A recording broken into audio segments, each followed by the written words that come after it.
Goeiemôre, groet julle vanoggend in die wonderlike naam van Jesus en dankie vir die voorreg dat ek bietjie in God se woord in kan gaan saam met julle op hierdie wonderlike Sondagoggend. Hierso in Maart 2026, nee. En ja, dis 'n week voor die Paasnaweek. 'n week voor die Paasnaweek en dit sal net reg wees dat ons ingaan en gaan kyk wat het gebeur daai week. Wat van die mense gesê dit is die week wat die wêreld verander het. Dat die wêreld nooit weer dieselfde gebly het nie. Hoekom? Want hier kom Jesus en hy kom met die goeie boodskap. Hy's besig en vir 3,5 jaar is hy al besig om hierdie boodskap oor te dra aan die mensdom. Aan almal wat wil luister. Almal wat 'n behoefte het. Almal. Dit was nie meer net een volk nie of een spesifieke wat kan ons sê, familie, of gesin, of volk, of kultuur, wat Jesus die boodskap voorgebring het nie. Nee, hierdie is 'n boodskap vir die hele wêreld, wat hy vir die hele wêreld gesê het, kyk, ek is so lief vir jou, dat ek my lewe gaan gee op die kruis. En almal het seker gedink, ja, dis 'n storie, en ons het dit al 'n paar keer gehoor, maar hier kom God en hy sê hierso op as ons hom mooi lees, Matteus 21. Matteus 21 is die groot intog, daai wat die wêreld vier op hierdie Sondag, dit is daai Palm Sondag. Dit is die groot intog in Jerusalem in. Hy het nou net Lazarus uit die dood laat uit opstaan. En die skare het dit gesien en die skare het dit beleef en die skare het seker nog steeds gepraat om te sê, hoe kan hy dit doen? Lewe gee. Johannes 10:10 sê ons vir ons dat Jesus sê, ek het gekom dat julle lewe mag hê en lewe in oorvloed. So hy het nou net daarna toe gegaan en hy het weer gaan check en hoe gaan dit met Lazarus en dan lees ons hierso van Matteus 21. Hy sê, en toe hulle naby Jerusalem kom en Betfage aan Olyfberg bereik het, stuur Jesus 2 disippels uit en sê vir hulle, gaan na daardie dorp reg voor julle en dadelik sal julle esselin vind wat vasgemaak is in 'n val by haar, maak haar los en bring hulle vir my. En as iemand vir julle iets sê, moet julle antwoord, die Here het hulle nodig en dadelik sal hy hulle stuur. En dit het alles gebeur sodat vervul sou word die woorde wat deur die profeet gespreek is.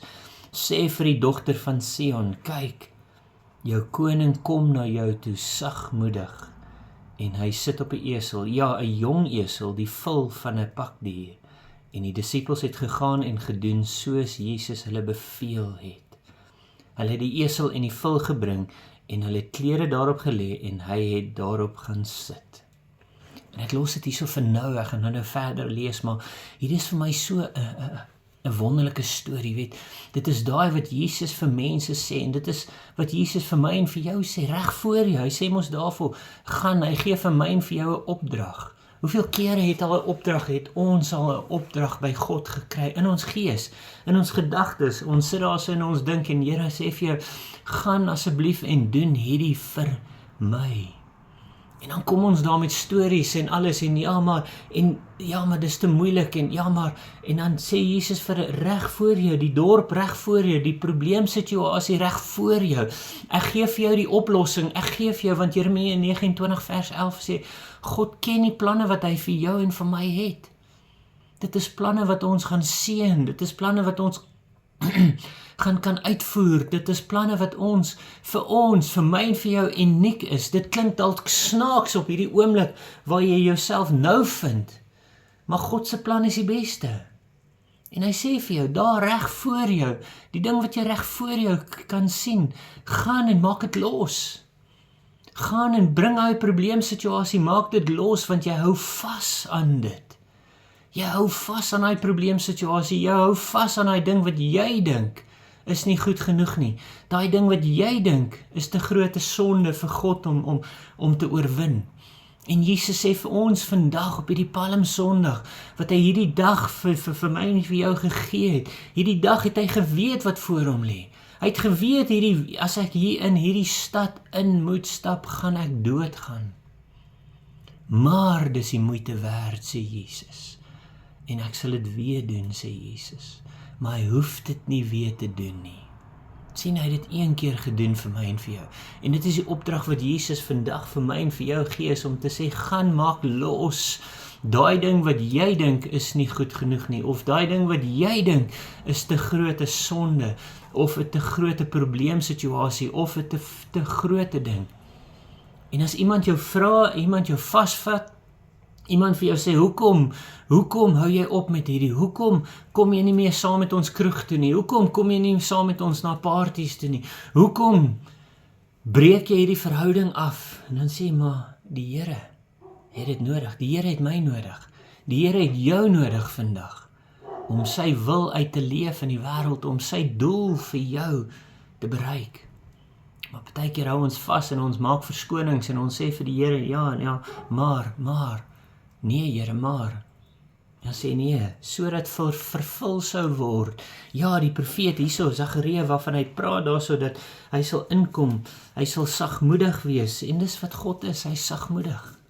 Hy is sagmoedig in hierdie situasie, hy is sagmoedig hierso, maar daar kom 'n tyd, net hierna, waar hy nie meer sagmoedig kan wees nie, want dit is asof die Here sê, ja, maar weet, die tyd loop so vinnig uit vir my en vir jou, vir elke een van ons.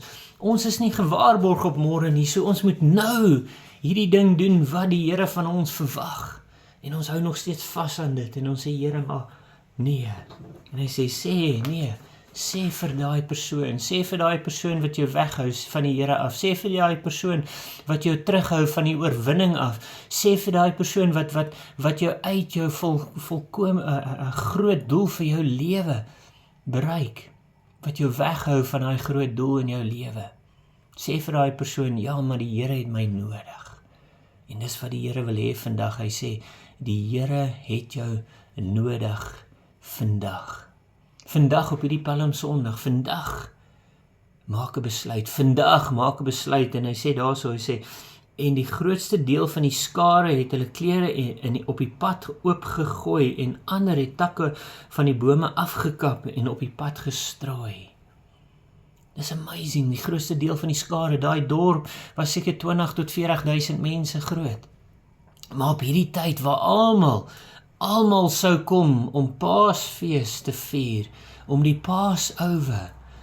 They came to celebrate the Passover, die grootste fees in die Joodse kalender. En daar was Grieke daar, en daar was gewone mense soos my en jou, wat daar na daai stad toe gegaan het. So hulle is gedink, daai stad was seker 400-500.000 groot, op hierdie oomblik. En daar kom die grootste deel van die skare, het gekom om te kyk wat gebeur. Ek meen, ons maak 'n stadion vol met 60.000 mense en ons dink, wow, hierdie is baie, en hulle skree saam, en hulle is gefokus op een ding, daai wat ook al die sport wat hulle kom kyk het. Hulle is so gefokus, en hulle skree volle bors, en hulle skree vir hulle span daarso. En op 'n Sondag kan ons nie eens ons handjie so lig om die Here te prys nie. Dis nie ek wat oordeel vandag nie, dis die Here wat jou vandag aanspreek om te sê, Saterdag skree jy volle bors vir jou span, wat niks vir jou beteken eintlik nie. Maar die Sondag, God, wat alles vir jou beteken, is jy nie bereid om meer as maar net 'n halleluja te sê nie. En ek sê dit vandag, want dit is wat ons sien, Sondag na Sondag. Ons sien die mense op 'n Saterdag en hulle aanbid en hulle skree vir hulle spanne en hulle sportsterre, en daar's niks fout daarmee nie.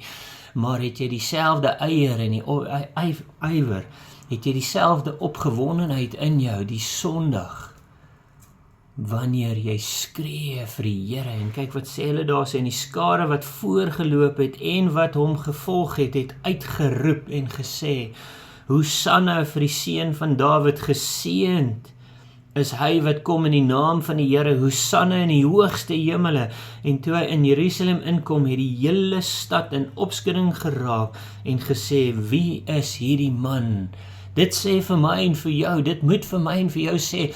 Hulle het so hard geskree dat almal omgedraai het en gesê, hoe is dit? Want op dieselfde tyd, in dieselfde dag het Pontius Pilate, hy het ook met 'n groot magdom mense in die stad ingekom, aan die ander kant van die stad, aan die ander kant van Jerusalem. Hy het met 'n groot fanfare in die stad ingekom, en almal was daar was mense wat daar was, en hulle het gehoor aan hierdie kant van Jerusalem, skree die groot menigte van die skare, en dis groot opskudding wat daar gebeur het. So dit beteken, daai mense het nie daar stil weggekruip en gesê, Here Jesus, ek aanbid U vandag, Hosanna, Hosanna. Nee, hulle het geskree, want hulle het geweet, wie kom? Die Here, geseënd is hy, Jesus, wat kom in die naam van die Here. Jou God kom in die naam van die Here. Jou God Jesus Christus het gekom. En hy het alles bereik. Hy het die oorwinning bereik. En al wat hy van jou verwag is vandag, dat jy losmaak van dit wat jou terughou, jou losmaak. En jou hande opsteek en die Here aanbid en die Here vir die Here skree, Hosanna, Hosanna, my God het gekom. Maar die hartseer van die saak is, en dis hoekom later lees ons hierso, net hierna lees ons daarso, en die skare sê, dit is Jesus, die profeet van Nazareth in Galilea. Dit is Jesus, net hierna, Jesus huil, Jesus ween, Jesus is hartseer, hoekom? Want hy weet wat gaan kom, die mense wat nou net gejuig het en gejubel het en gesê, Hosanna in die hoogste, Hosanna, daar is geen naam groter nie, Hosanna wat hy vir hom wat kom in die naam van die Here. 'n Paar dae later sou hulle omdraai en dieselfde mense oor die algemeen sal skree, kruisig hom, kruisig hom. Dieselfde mense wat hierso vir hom geskree het, Hosanna. En dis hoe fikkel ons is, dis hoe ons is as mense, nee, as dinge nie volgens ons manier, ons siening gaan nie, dan draai ons op die Here. Sien, die Here is goed genoeg. In sekere situasie, as dinge volgens my planne uitloop, dan is die Here goed genoeg. Maar as dinge begin bietjie, onstuimig raak, die storms kom van die lewe, en dis wat hy later vir hulle sê, hy praat met hulle daar, as ek gaan kyk in Matteus 23, dan praat hy met die mense daar so, en hy sê vir hulle, wow, wee die skrifgeleerdes en die fariseërs, wat skynheilig is, fariseërs wat aan die buitekant mooi lyk, maar binne-in is hulle vrot. Die vyeboom net hierna, aan die buitekant lyk dit mooi, maar dit dra nie die vrugte nie, en binnekant is hy dood, en dan bestraf Jesus dit, en hy sê, volgende jaar is jy dood. En dis wat hy hier vir ons wil hê, hy wil hê, God wil hê, ons moet ons oë oopmaak en begin, is daar 'n diepte in jou verhouding met Jesus? Is daar 'n diepte in jou verhouding, want is dit net jy wat vandag so is en môre so is? Dit is sy bediening, hy waarsku ons nou in die groot intog in Jerusalem in, 'n paar dae voordat hy gekruisig sou word, kom hy met daai erns in sy stem, en hy sê, draai, maak seker daar's diepte in jou verhouding met Jesus. Maak seker daar's diepte in jou verhouding in sy woord in. Maak seker daar's diepte in, want die storms gaan kom, en gaan jy jou rug op God draai. En is nou maklik, waar jy in 'n gemaksituasie sit, is maklik om te sê, ek sal nooit nie. Petrus het dit mos gesê, nee. Toe sê Jesus, voor die son opkom, voor die kraai in die oggend uitroep, sal jy my 3 keer verraai. Dis Petrus wat saam met hom gestap het, so naby aan hom gestap het, en hy sê vir my en vir jou vandag, is jou verhouding van so aard, dat dit diep gewortel is in Christus, in sy woord. En as dit nie daar is nie, dan moet ons regtig kyk daarna, en dit begin doen, want die tyd is min. En ek weet, dis ernstige woorde waarmee ek jou los vandag, maar dit is Jesus wat uitroep en sê, is jou verhouding met my op die regte plek? Want ek het die volle prys, alles, ek het my lewe gegee vir jou. Ek het my lewe gegee vir jou, want ek is lief vir jou. En ek gee om vir jou, en ek gee om vir waar jy die ewigheid sal spandeer. En met dit los ek jou daar, en mag jy geseënde week hê, en mag jy, hoekom nie? Ek daag jou uit, lees elke dag van Matteus 21, lees elke dag een hoofstuk in hierdie week wat kom, sodat jy jou hart kan voorberei vir die kruisiging, vir Goeie Vrydag, en dan die opstanding Sondag. Mag jy geseënde week hê, mag jy regtig die Here ontmoet op 'n magtige wyse in hierdie week wat voor jou lê. Die Here is lief vir jou, die Here seën jou, die Here genees jou, en die Here gaan jou gebruik. Ek bid dit oor jou lewe in Jesus naam. Amen.